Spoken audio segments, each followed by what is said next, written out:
Well, welcome everybody. I don't want to take any more time from Dr. Barnett than we have to, but a couple announcements while we gather. First of all, happy Valentine's Day to one and all of you. It's nice to see faces on Valentine's Day for many of us who perhaps are living and isolating, at home. Our Ash Wednesday service this year is taped and it will be available all day. You can watch it at your convenience through the link on the eGram. Jacob defends his dissertation this Friday, and I want to have everyone keep Jacob in mind and send up some prayers for him as he takes this next huge step towards his doctorate. Don't forget that Sunday, the 21st, is our digital dessert and dialogue. It will be with Dr. Dan Hale, who will be discussing his book, Depression, Out of the Darkness into the Light. We have conducted several small book discussions on the book, and they went very well. We learned lots from one another, and I just want to encourage everybody, including visitors from Trinity, are welcome to attend if you have an interest. You can send me an email and I can send you the link. And with that, let us have a prayer. God, we ask to hear your word for us today through this time with Dr. Barnett. In flesh in each of us, an action, a conversation, a thought that might bring this history alive and make us your servants in this world. All this we pray in Jesus' name. Amen. Dr. Barnett. Well, thank you. Thanks for coming back this week. And I threw a lot of history at you last week. I don't know if there are any quick questions for clarification from anything I said last week, but I wanted to open there. I don't know if people want to just sort of type that into the chat. Otherwise, you can be thinking over the course of this morning and type something in and I'll address it by the end of the class, or you can also email me and I'm happy to answer questions during the week. So let me see if I can share my, Amy, could you make it possible for me to share my screen so I can get to my PowerPoint?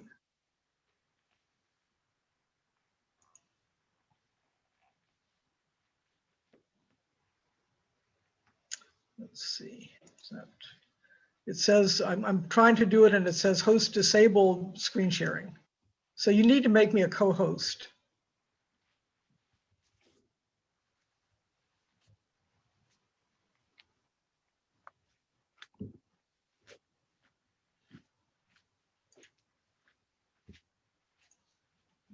Let's see. Yep, here it is. Thank you.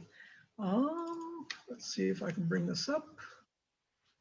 And slideshow.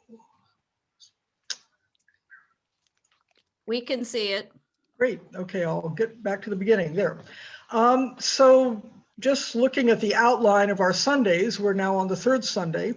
And today I wanted to talk more specifically about the path of discipleship as Bonhoeffer understood it in his work in Finkenvalda, in fellowship and community. And this juxtaposition of discipleship as being both a path that we as individual Christians travel, but we do it in the larger community of Christians in our churches, and in a very real sense in the larger community of Christians across the world. That's one of the intrinsic parts of the Christian faith is that each Sunday we know that we are part of this very incredibly diverse international group of Christians living under very different circumstances around the world. And Bonhoeffer had a deep sense of that, but he also had a sense of what it meant to live in discipleship in history. So I want to talk a little bit about that today. So this is the slide that I've been showing you since the beginning of our course, just a brief overview of what we've been talking about, that he's doing this work, he's doing his ministry in a very specific historical context. that is wrestling with the ideological co-optation of his Protestant church in Nazi Germany, and the attempt of a small group of Christians called the Confessing Church, who are trying to push back against the Nazification of Christianity, and the deep divisions that arise as a result. And what I tried to do last week, and I hope it worked because I really felt like I was throwing a lot of history at you, was to show how incredibly complicated this time was. And also remind people, this is something that I think is often overlooked, that this didn't lead to a real split of the church itself. There were not separate churches that came out of it, but that this was an ongoing fight within one church about these issues. And so Bonhoeffer's seminary at Finkenvalda, which for the first 2 years of its existence are illegal in the eyes of the Reich Church, of the pro-Nazi church authorities, and in the final 2 years is actually then illegal under Nazi law. So from the very beginning, his teaching on Christian formation in Finkenvalda is, I would say, sort of in a countercultural, counter-political context. But it's also a context that is very much embedded in the particular moment in human history, that the 20th century and the 21st century, in which we as Christians find ourselves. And so I wanted to start with, there were 2 email questions that were emailed to me this past week, and I wanted to actually use those as the starting point for our discussion today. So the first question concerns Bonhoeffer's reaction when he was a foreign student in 1930-31 to Union Theological Seminary in New York. This is, I think, included in almost every Bonhoeffer biography because it's a great story. Bonhoeffer, 24 years old, has his doctorate behind him. This brilliant young German theological student comes to Union Seminary in New York and announces there is no theology in this place. He doesn't think much of his professors. He doesn't think much of his fellow students. He doesn't think they know anything about Christianity and the history of theology. And usually this is treated by Bonhoeffer scholars as kind of a cute little moment. The fact that he's a brilliant young German student and he comes to America and he says, what do Americans know? It's also been weaponized in the American, I would say, in our culture wars. And so Eric Metaxas in his Bonhoeffer biography especially highlights this as Bonhoeffer's disdain for liberal Protestantism and sort of this move toward a biblically grounded theology, and he elaborates on that. So putting this in perspective, I mean the person who wrote me was asking me to respond to that and kind of put it in perspective. So I would say, first of all, that Bonhoeffer makes similar comments about his students in Germany, about the ecumenical movement and the German churches. I mean that again and again, Bonhoeffer is throwing up his hands at the ignorance and stupidity of people who claim to be studying theology or who claim to be Christian leaders. And I think this is both a testament, as I said, to his brilliance. I mean, Bonhoeffer sets a high bar that few of us would meet. But there are 2 other aspects of his response in the United States that I think are worth noting. One is that where he claims in his year in New York to really discover a true lived Christianity is in the Black church in Harlem that he begins to attend, an Abyssinian Baptist church in Harlem, where he says, this is where you really can hear the gospel preached. So there's an emphasis on preaching from the gospel and not going off on these segues about social issues or this is his issue with the other sermons he's hearing in New York. But what he gets at Abyssinian is not just a preached gospel, but a lived gospel in the form of the social gospel movement. And when you look at Bonhoeffer's writings from his year in New York, including the evaluation that he writes for his supervisors at the end of that year, where he really is excited at is the social gospel movement. And when he comes back to Germany, he feels that that's what needs to be brought more to the German church. It's not just solid preaching and solid theology, but a way of living it, a lived faith. The lived faith is what he discovers in Abyssinian Baptist Church. But the other thing he does, and as I said, this is a critique he makes across the board, is that there needs to be a theology to address what's going on. And for Bonhoeffer, this is a much larger issue that is not confined to the American churches. It's really a challenge to Christianity of the 20th century. And where he's coming from, and this is something that is part of his scholarly work from the 1920s on, he's talking about what it means to be Christian in the modern world and what he eventually comes to call the world come of age, die mündige Welt. The word mündig in German simply means, you've come of legal age, you are recognized as an adult. And what Bonhoeffer says is, 2,000 years after Jesus of Nazareth walked this earth, Christians are in a very different position than they were in his time in the centuries of the early church, because human progress, philosophy, modernization, has brought us to a different place where we don't think the way we once did. The understandings that 20th century Christians in Germany have of God are very different from those that 4th century Christians had. And so Bonhoeffer's central questions from the very beginning of his theological work are, so what does this mean to be a Christian today? Who is Christ for us today? How do we understand the Christ event? And linked with that, what is the church called to be in this modern world? And so Bonhoeffer is demanding that theologians wrestle with these questions and come up with a theology that speaks to the modern moment. One of the fascinating things about Bonhoeffer's early work is, he's really, he's part of a larger group of theologians, including people like Karl Barth, who are wrestling with precisely this. This is what the debate about dialectical theology and liberal theology, everyone is sort of saying, so what does it mean to be Christian in this moment?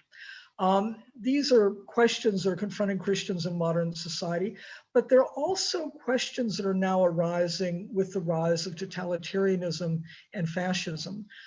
Both, I would say, specifically National Socialism in Germany, but also communism, because both of these ideologies are claiming to effectively be replacing religion. These are new religions, if you will. They sort of say, the church, that's sort of an antiquated, outdated, kind of system of thought. We've outgrown that. We are the church, is what Adolf Hitler at some point proclaims. And so, Bonhoeffer is not just saying we need a Christian, an understanding of Christianity that speaks to our modern moment, but a Christian witness that counteracts these new ideological religions that are claiming to have replaced Christianity. And so he calls for a new theological language that addresses what this means. And this is a project that he never completes. Some of his prison writings, which get into this, are really fascinating because they begin to touch on these issues, but he doesn't have the time to finish them. But my point is that these questions are his questions from the very beginning of his work. And so when he goes to New York and says, you people at Union need a theology, it's the same thing he's saying to the leaders of the ecumenical movement. And it's the same thing he's beginning to say to his church in Germany, which is, succumbing to National Socialism. He's saying, you don't have the theological grounding that you need to withstand what's happening. And that's what begins to shape what he tries to do in Finkenvalda in terms of his active formation of the students he has there. So these are some images from Nazi propaganda and Nazi Germany that make my point that for many Germans, this is a new religion. Adolf Hitler is portrayed in a great, a lot of propaganda imagery as sort of a messianic-like figure. So you begin to see churches conforming to this. Germans religiously enthusiastic about this new movement. And in this image here from a Nazi propaganda publication, to Schirmer, this is the cover of their Holy Week edition in April of 1943. So what you see is, sort of the cross, the swastika behind it, the stormtrooper, the sort of stereotypical Aryan woman, and the caption underneath says, the Jews tried to murder Christ, but he rose from the dead. They tried to murder Germany, but we too have risen. So you see this real convergence of religiosity and Christianity and propaganda. And somebody's got their microphone on. If you can mute it, thank you. Mute button is in the lower left-hand side of your screen. So this is what Bonhoeffer is up against in the German Christians. But he's also saying, this is what happens to the church if it doesn't have a theological foundation to withstand this kind of thing. So what he begins to do in, let me go back, in Finkenvalda, is teach these young seminarians who don't want to be part of this Nazified church to be pastors in a true Christian church under National Socialism.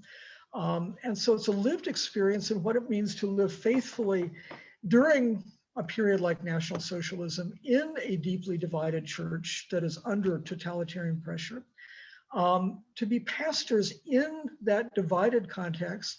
And at the same time, what he does is focus in his education of them on recovering something that he thinks has been lost in modern Christianity. And so this is the beginning of that theological attempt where he creates what is essentially a monastic community in Nazi Germany. And let me emphasize that in German Protestantism, what he's doing here is really out there. It's really unusual.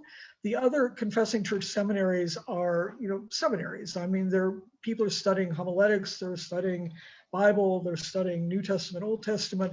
Bonhoeffer's doing all that. He's teaching all those things, but he's also trying to shape them. So it's an active experience in Christian formation. And so what he focuses on in this is, the kind of formation that's going to strengthen their ability to remain faithful Christians in that context. So the two components of that are discipleship, what it means to be a disciple of Christ in the 20th century. And again, thinking back in terms of his insights into what modernity has done to us, how do we as modern Christians understand following Christ? What does it mean to us to follow Christ? And what does it mean to do that in a community?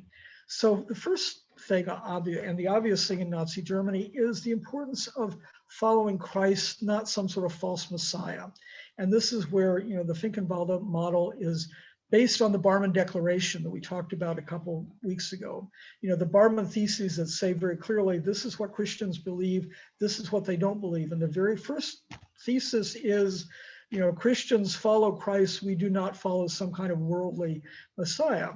Part of the discipleship, the path of discipleship, is the path of obedience to Christ's teachings, not just a set of principles. So Bonhoeffer is trying to get his students to think outside the idea that there's a list of things that Christians believe. We say them in the creed every Sunday.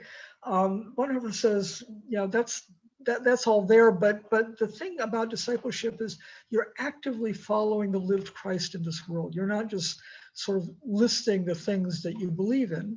And in Bonhoeffer's theology, Christ is the means through which God reaches out to humankind and gives us that invitation to follow Christ, that in the incarnation of Jesus of Nazareth, the fact that God comes to live among us as God, that we see God in human form, we experience God in human form, and this is our link. This is the mediator between, our human limits to understanding and God. And so, Bonhoeffer's Christology is absolutely central, and understanding that even though Christ has died and risen, that Christ is still among us today, and that reaching out to us, and that we can follow Christ, and that the road to faith passes through that obedience to Christ's call. And where do we find this? Bonhoeffer uses the Sermon on the Mount as the core, Bonhoeffer's or Christ's way of speaking to his disciples at the time, and of continuing to speak to us today. So for Bonhoeffer, the Sermon on the Mount is not just another biblical text that we read and ponder. It's Christ saying, okay, this is how you live in obedience to me, and here's where you follow me. And so making that come alive to his Finkenvalda students is absolutely essential. The other component of that, however, is the importance of living in community. Bonhoeffer says, everyone enters discipleship alone, but no one remains alone.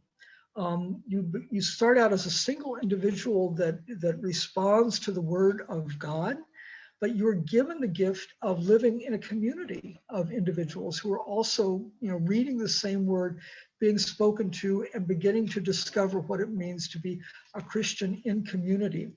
Bonhoeffer writes, notably, that we can't be Christians by ourselves. It's not enough to sit at home and read the Bible. It's not enough even to go to church on Sundays and go home and sort of see yourself somehow in isolation from that larger community. And so, this is a core part of his theology, but it's a core part especially of his work in Finkenvalda, where, as I mentioned last week, one of the things he's doing in his task of formation is creating bonds of trust between the young men who are there, because he knows that to be clergy in Nazi Germany, they're going to come under immense pressure, both from the state, from the church, and from other Christians who have decided to follow other gods. And so, Bonhoeffer is trying to create a community in which they can absolutely rely on each other. And he does this by instilling these monastic practices of daily prayer, devotions, confession of sins to each other, preaching to each other. I mean, so this constant engagement, so that this is not a seminary where everybody goes off to his room by himself and studies and writes papers. This is constant engagement with fellow Christians about these core issues. In this, Bonhoeffer sort of is constantly juxtaposing the tension between community and solitude. And if you read his book on Life Together, which is just a wonderful text, I mean, this is a fascinating chapter, because he really goes into, the natural human tendencies and weaknesses that we all have, of needing to be alone, of fleeing into community when we can't stand our loneliness, of using both solitude and community as escape hatches. And Bonhoeffer's trying to look for a balance between these. And so he writes, let me see if I can find this. He goes through these tensions and why you need the two in balance with each other, and then concludes by saying, those who return to the community of Christians who live together after a successful day bring with them the blessing of their solitude, but they receive anew the blessing of the community. Blessed are those who are alone in the strength of the community. Blessed are those who preserve community in the strength of solitude. But the strength of solitude and the strength of community is the strength of the word of God alone, which is meant for the individual in community. And so this closely intertwined existence of Christian faith that exists within each of our hearts, but also in this community, is absolutely essential. And so what he does in Finkenvalda is set up these daily practices that work on both levels, that strengthen and deepen this individual resolve and commitment to the community of the church. He does that through this understanding of discipleship as preached in the Sermon on the Mount. This is, in a way, it's a kind of discipleship and self-understanding of Christians that obviously makes us the salt of the earth, makes us a distinct community within the world, but it's not anti-worldly. I mean, this is something where I think Bonhoeffer is sometimes misread. It's lived in affirmation of the world. And so, Bonhoeffer's understanding of what it means to be Christian in the modern age is that, we are in a sense a foreign body in modernity. You have all these people who no longer need religion, no longer need the church, and kind of look at Christians and think, they're sort of stuck in this old model. But it's also living in such a way that, people see our Father who is in heaven and glorify him. I mean, it's an act of witnessing. And so several statements from Bonhoeffer that I think really go to the heart of this. The first one, being a Christian does not mean being religious in a certain way. Instead, it means being human, not a certain type of human being, but the human Christ creates in us. It's not a religious act that makes someone a Christian, but sharing in God's suffering in the worldly life. And then in that same year, these are both texts from his prison period from 1944. Later on, I discovered, and I'm still discovering to this day, that one only learns to have faith by living in the full this worldliness of life. So it's not, the community of Christians is not off on the side somewhere. It's not a community apart from the world, but fully in the world. And this is the basis, I would say, for Bonhoeffer's, understanding of Christianity's answer to the modern world. And this is the foundation on which he wants to write a new theology and is unable to really complete it. But I want to sort of talk about that project more in the coming weeks. So I hope that I can now, let's see, I have a couple of questions at the end. I want to break out into breakout groups. So I have 3 questions for you. One are, if there are any questions you have for me, clarifications on anything I've said last week or this week, and then to ask you all to reflect briefly amongst yourselves, what are the specific challenges that you're finding toward being a Christian disciple today? And where are you finding the resources that give you insight and inspiration in that community? So let me see if I can now break out. First, let me see, there are some questions in the chat. Let's see. Nope, no questions. But if you have questions for me, please do feel free to put them in the chat or discuss them in your group. And so we're going to go and do a breakout session, and then we'll come back together. Let me see, I'm going to make the breakout groups smaller than they were the last time, because I think last time people kind of got bogged down. Let's see if we do 10. So let's see. Okay, so 4 participants in each room, and I hope, as I said, clarifications, and then, what does it mean to you to be a discipleship? How do you experience that? And where are you finding the resources and insights for that? And we'll go into breakout groups, and then we'll come back together in about 10 minutes or so.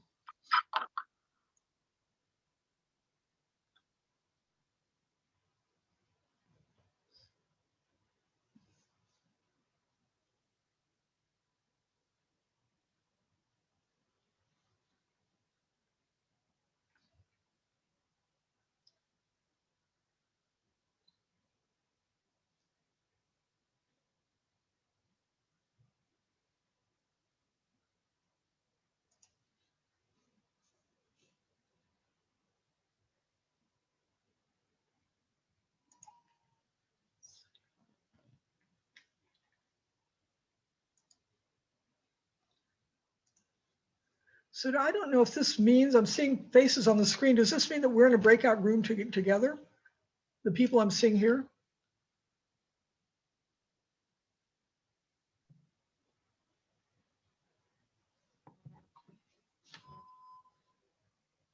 Amy, do you know, can you see? I do not know why there are still people on the screen, but we can become a group and just. So people who are here on my screen, if we want to have a little breakout group, I'd be interested in hearing from you.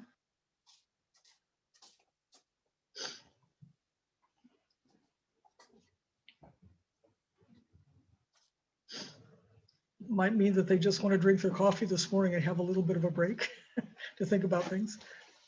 I don't see their names on other breakout rooms. Yeah, okay. If you're looking, so those of you who are on the screen. If you're, I think you have to click to join if you want to join a breakout group. So there should be a little thing on your screen saying, invites you to join, and then you join. Now that seems to have resolved it for some people.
So again, if you can hear me, I'm seeing several names on my screen.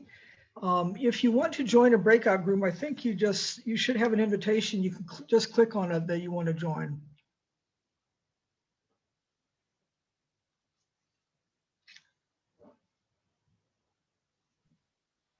I may have come a little too late to hop in on a breakout room, but Okay. I'm one of the pastors who sent all these Trinity Presbyterian people to you because I've been loving your books. So I'm Thank you. Thank you. a student of your words. Well, thanks. Welcome. Well, now I only see your name as Trinity Herndon. What's your name? Let's see, I am Becca Messman. I should probably change my name to being on here, but I was going to show you your book that I ordered. But I'm a pastor at Trinity Presbyterian in Herndon and have been there about 15 years. Wow. And over the course of this last administration, I can imagine you've gotten lots of Christian pastors wondering how do we engage? And, Yeah. I mean, it's a fascinating time if one wants to use that euphemism. I mean, I think we're all kind of struggling with how one pastors and how one is a faithful Christian. That's where I really find Bonhoeffer so helpful is, he's navigating precisely those issues. That's rereading both Discipleship and Life Together this past year have been interesting for me. It's just like sort of getting additional insight into what he was trying to do. I so appreciated, I think in After 10 Years, how you highlighted that he wasn't always this kind of hit it out of the park prophet who could read the times, could be brave all the time, put all his chips on the table all the time. And I that is encouraging. Yeah, I mean, I think understanding his struggles, and what moves me most about him is the honesty with which he writes. I mean, he's open about what they're struggling with and the fact that in so many ways they're failing. And yet, I think that for me is one of the core aspects of discipleship that come through for me is that, this is what Christians do, right? We don't have a choice about the circumstances we live in or the times we live in. But if you're called to that kind of obedience, then that's what you do. And I think that's what he's trying to instill in his seminarians. Is this is what it means to be a Christian. So this is your life, and discovering the richness of that life. And the risk of realizing when the church was not on the same page, or the larger German church was not on the same page with him. Yeah. If you need to be studying, I don't mean to be talking your ear off. No, I wish I could figure out. I'm not sure how to get you into a breakout room if you want to be there. Let's see. Do you want to move to a breakout room? It looks like I can assign you. How long until they're over? 6 more minutes. I don't know. Honestly, if they're Yeah, in sometimes having a pastor spring in, it's a bit that's true. Yeah, yeah. so can I ask you questions or do you Yeah, need sure, of course. to Yes, yes. um, so when you what was the hook for you with Bonhoeffer? You know, I sort of came to him. I didn't come to him late. I mean, I had read Discipleship as an undergraduate and been very moved by it.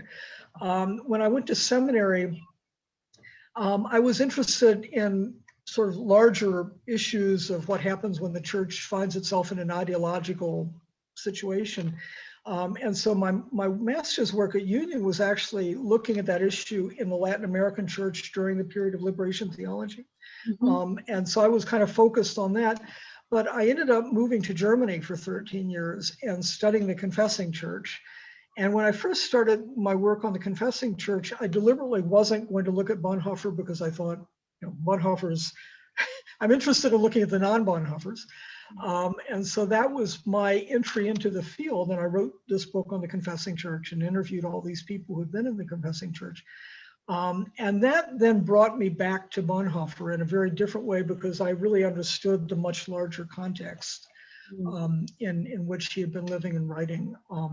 And so when I came back to this country, the Bonhoeffer Society reached out to me and invited me to be part of the big translation project of the Bonhoeffer works. And so that was kind of how I got into all this.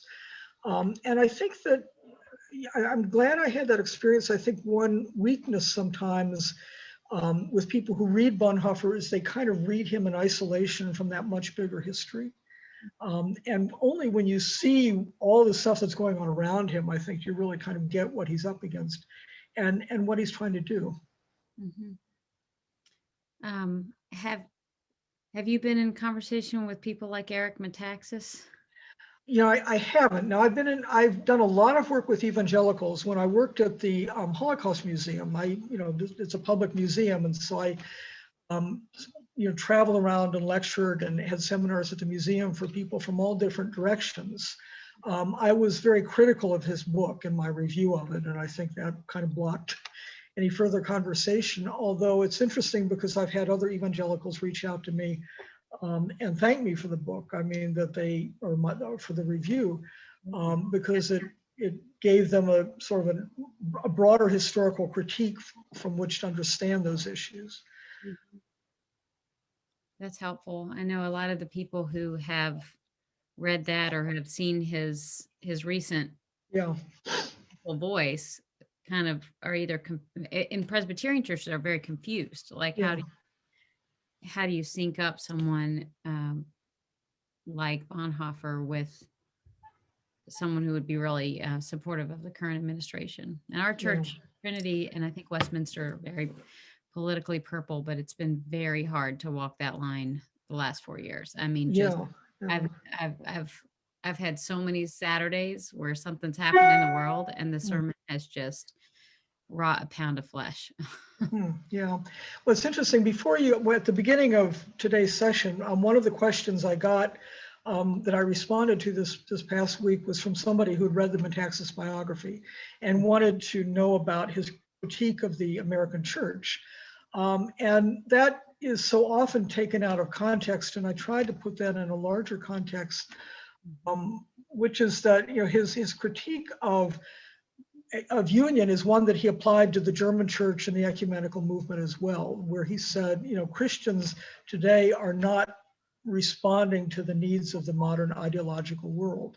And they need a theology that does that. And he didn't find that at Union, but he wasn't finding that elsewhere either. But the other thing was that his experience at Abyssinian, I think, was crucial both in showing him what lived faith looks like in terms of preaching and worship, but also what he writes about later is their commitment to the social gospel. That for him is a core issue. So in a sense, his reactions to the American churches, I would say, transcend some of our ideological divisions. And one thing I think I'll talk about this next week. He comes back, of course, briefly in 1939, and to Union, and during that time writes this little essay about the American churches where he's comparing them. And it's, 6 years later, he's got new insights into all these issues. And it's a really fascinating analysis of the American Protestant landscape, because he kind of looks at its difference to the German one. The essay is called Protestantism Without Reformation.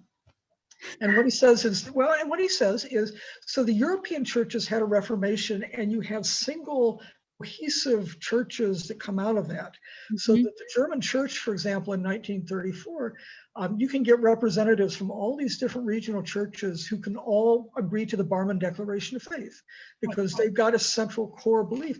Bonhoeffer says in the United States, you've got all these different groups that come at different points in history. They bring their churches with them. You've got Pentecostals, evangelicals, mainline Protestants. Yeah. He says you don't have a single church there, and when you don't have a single church and a single core, he says, what happens? And so his analysis of that, I think, is really interesting. It's sort of that outsider's perspective that makes you realize how complicated our church really is. That is an aha for me. Yes. Yeah, it's a fascinating essay. It's in volume 15 of the Bonhoeffer works, but it's one that tends to get overlooked, but I think it's really important. And I do want to talk about that some next week, especially his observations about the different understandings of Christian freedom, where he basically says, because you don't have a state church in the United States, Christians fight these battles in the public sphere. And so freedom for American Christians means a political victory. If you win your Christian freedom, you're winning it through passing a certain law. And the example he gives in his essays are the temperance laws of the 1920s. He comes to New York when temperance is still in place in some places and is utterly baffled by this. I mean, but he says that freedom, real Christian freedom consists of something else. It's not just what you achieve in the world. And so that analysis is really interesting. So I think we're coming to let me send a signal to the breakout groups. Let's see, Sue, bringing everybody back. Good.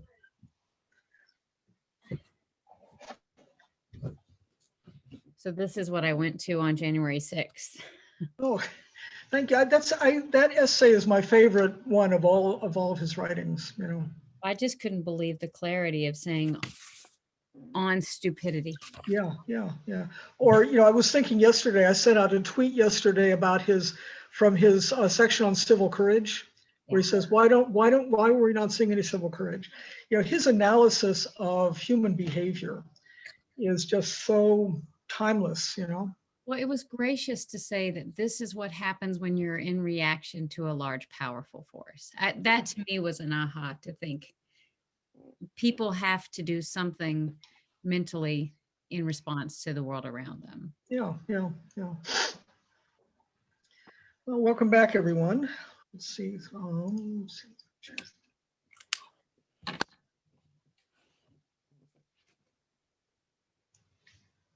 So again, as you come back, if you have questions that you want to type into the chat, I'll try to respond to them. But I'm also really interested in hearing from people about what you've just been discussing and the insights that you've been talking about. And we can get started. We've got about 15 minutes left, so if somebody wants to raise their hand or ask a question right now, I'd be glad to start talking. Victoria, my name is Jack Bitzer, and Andrew and I had a discussion that wandered way off of base, but basically we were talking about how the period that Bonhoeffer lived in the 30s, there are parallels that we see in our society today. Yeah. And we had a very fervent discussion about that. And one of the things that I brought up to him was in reading a couple of books about Bonhoeffer, I found he had a kind of a monastic philosophy, I thought, talking about confessing and praying daily and reading the Psalms daily. That was not what my experience with Protestantism has been. Yeah, that's a wonderful insight. And during that period, when he began to do this in Finkenvalda, he really got a reaction from others in the Protestant churches where they said, "This isn't Protestant." I mean, it was, what he was trying to do was such an outlier on the German scene, and took some of his students by surprise. When they first got to Finkenvalda, they kind of said, what is this? But it was very intentional, especially in that context. I think he understood that they needed something like that. And I think this is something we can explore more next week, is how that translated into giving them a different sense of a church. One of the questions that just came up, whether others took up Bonhoeffer's plans for a new language of theology for modern times. Well, that's a much bigger question. Yes, so that's something I think I'll also get to next week, but one of the things that he writes about in his prison period is the need for a new language for this non-religious era, and something he calls religionless Christianity, which has been misinterpreted by lots and lots of people. I mean, it was sort of taken up by the Death of God movement in the 1960s. People sort of tend to interpret it as a call for a new secular version of Christianity. That's not at all what I think it's about. I think he's actually talking about a return to this core notion of discipleship, what it means to follow Christ faithfully without false forms of religion. And I should add that from the very beginning of his work till the end, Bonhoeffer makes a distinction between what he calls religion and faith.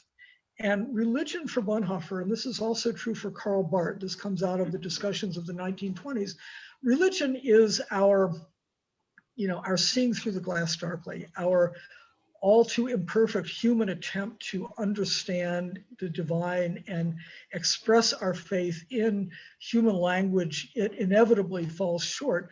What Bonhoeffer writes in his dissertation is religion is the human path to God. This is how we try to get there.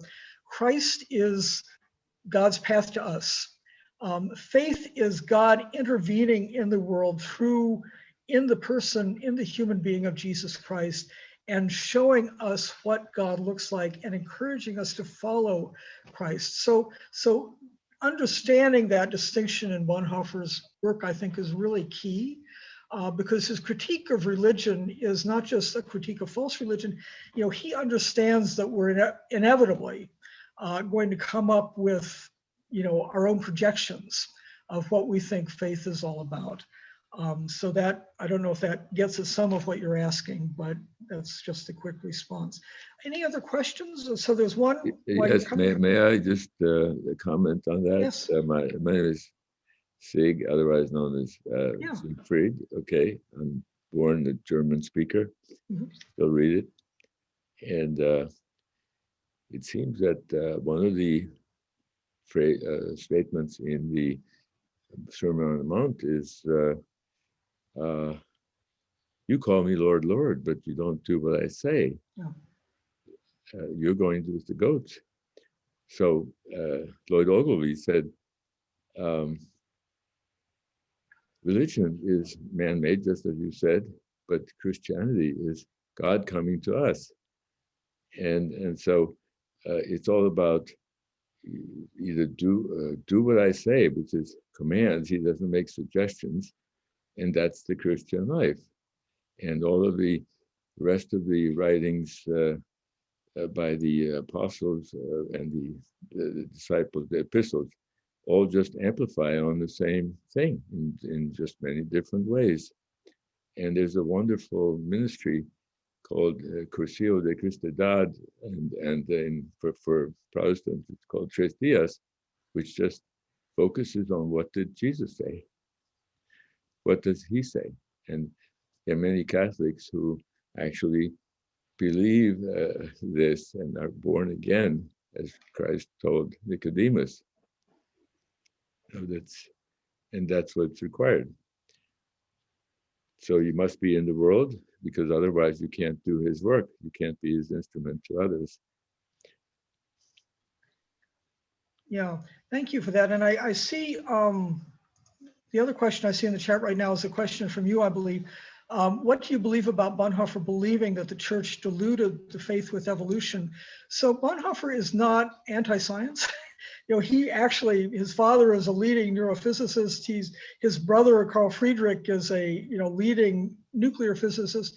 So Bonhoeffer doesn't see evolution as contrary to his Christian faith. I mean, he, in fact, one of the interesting things, especially during the prison period or the early period of his resistance, is his correspondence with his brother Carl Friedrich. And Carl Friedrich is not religious. Carl Friedrich is a nuclear physicist and a scientist. And so their exchanges in terms of exploring what faith means to Bonhoeffer and how his brother understands it are really fascinating. So it's, Bonhoeffer's take on these things is not, anti-modern in terms of modern scientific discovery.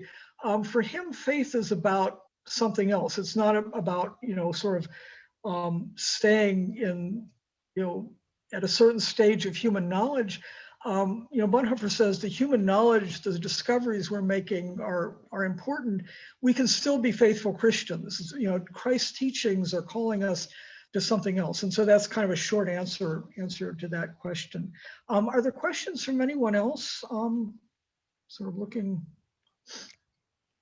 or clarifications of something I've said. Yes, I see something from, yeah.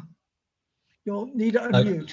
Right. Just a couple points that we talked about in our small group. We focus mostly on the current Zoom pandemic era, if you will, Yeah. and the challenge to discipleship as we're practicing right now. There's certainly it's more difficult to do discipleship in community in some ways. Certainly in personal community, it's very difficult. But on the other hand, it has also brought some benefits, such as this class, such as us participating in this class. I have a hard time imagining how we would have even known about it, let alone been able to participate if you all were just meeting in person in your building and we're 30 miles away. So this is a blessing, and it's a silver lining for us.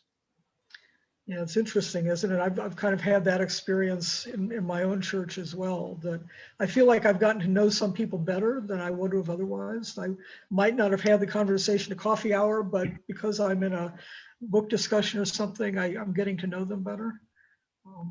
Are there other insights from your conversations about, the challenges to discipleship you're seeing today?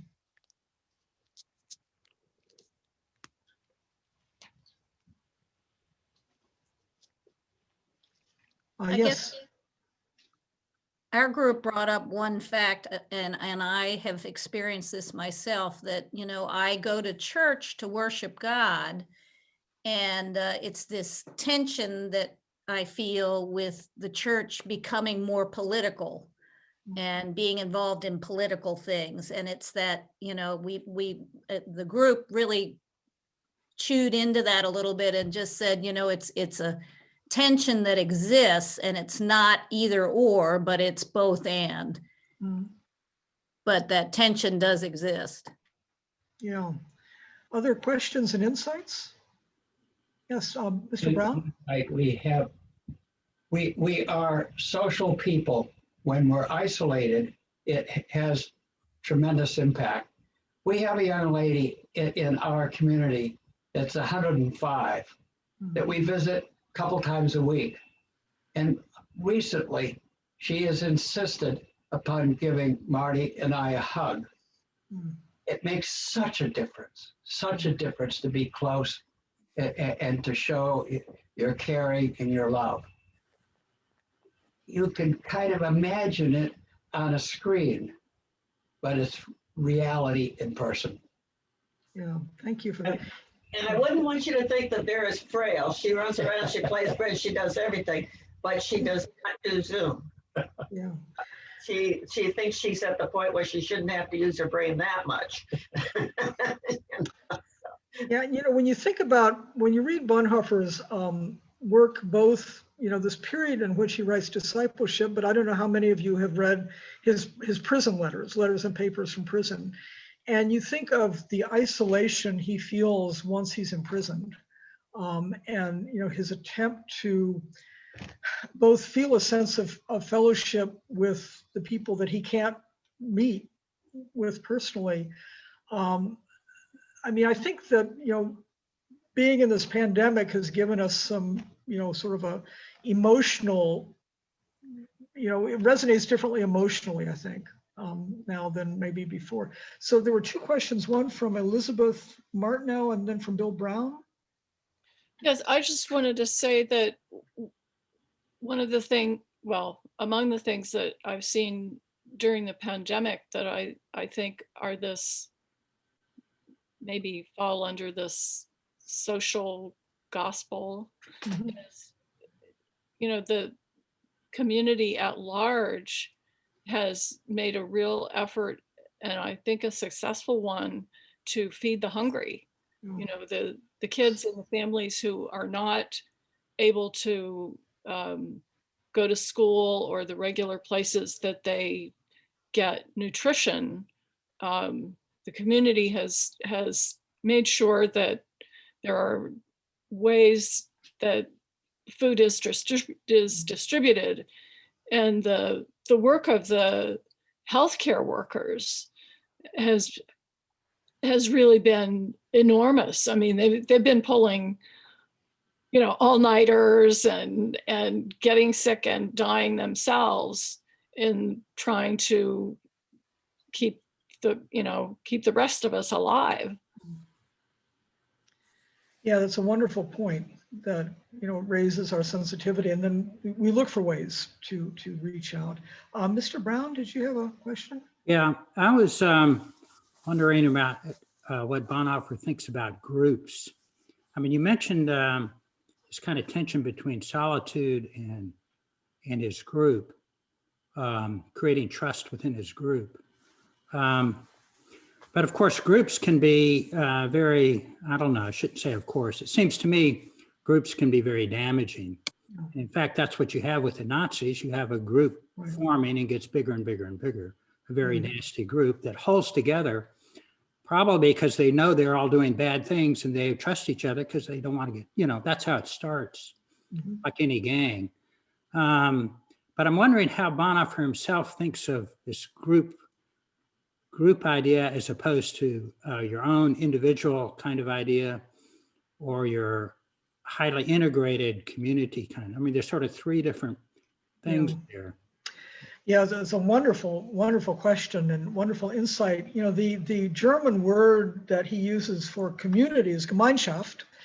And the Nazi a core part of Nazi ideology is what they call the Volksgemeinschaft, the community of the folk, of the people. So, in a sense, Bonhoeffer is playing against this very different understanding of a Gemeinschaft, where the Nazi understanding of the community of the German people is embodied in the figure of the Führer, of Adolf Hitler. And so there's this absolute leader to whom the community gives obedience and from whom they take orders. And in Bonhoeffer's community, you're not following a worldly Führer, you're following Christ. And that calls you to an entirely different relationship with your fellow human beings and an entirely different sense of responsibility that you take upon yourself. And that notion of responsibility becomes increasingly important in Bonhoeffer's thought. And it's at the heart of how he understands his role in the resistance, that this is an act of personal responsibility taken in fellowship with and on behalf of other human beings. And so that you're right, that tension between the pressures of a group and the idea that people have to march in lockstep, which was sort of the Nazi version, and Bonhoeffer's balance between the role of the individual living for for the sake of others and acting, but taking responsibility for that.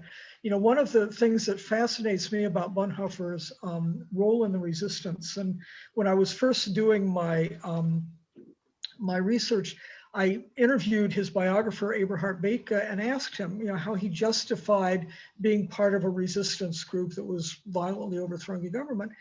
And Bethge said he didn't. He refused to claim that there was Christian sanction for what he was doing because he understood the danger of that. That, you know, if you begin to talk about how Christians have the right to assassinate political leaders, they don't like that's really dangerous territory, and it's venturing pretty far from the Sermon on the Mount. But what Bonhoeffer said was, as an individual, I am willing to take this sin upon myself and answer for it before God. So that's where that individual responsibility, you know, comes in, but it's not, you know, Bonhoeffer doesn't attempt to develop a theological rationale for it because he says that's not, you know, how we can think. I see that we're coming to the end of our time. I see there's one more question. Let's see. Right. I mean, it's an observation Bonhoeffer believes from Scripture, not some tangent. I agree that I think that's part of what does resonate with him in the Black Church. So if you have more questions for me this week, feel free to email me. My email is victoria.j.barnett@gmail.com. And I will try to respond to things via email, but also maybe weave them into next week. And thank you for coming this morning and for your input and your thoughts. And I wish all of you stay healthy and have a blessed week. Amy, I'll turn this back over to you. Well, thank you, Dr. Barnett, as it has been very thoughtful and very provocative. And thank you all for your participation. Happy Valentine's Day, and I hope you'll join us on Ash Wednesday as well as the Dessert and Dialogue next week. Have a good week. And good luck to your assistant pastor on his dissertation defense. Yes. Jacob will defend his dissertation on Friday, so keep him in your thoughts and prayers. Have a good week. See you next Thank week. you. Thanks. Bye, everybody.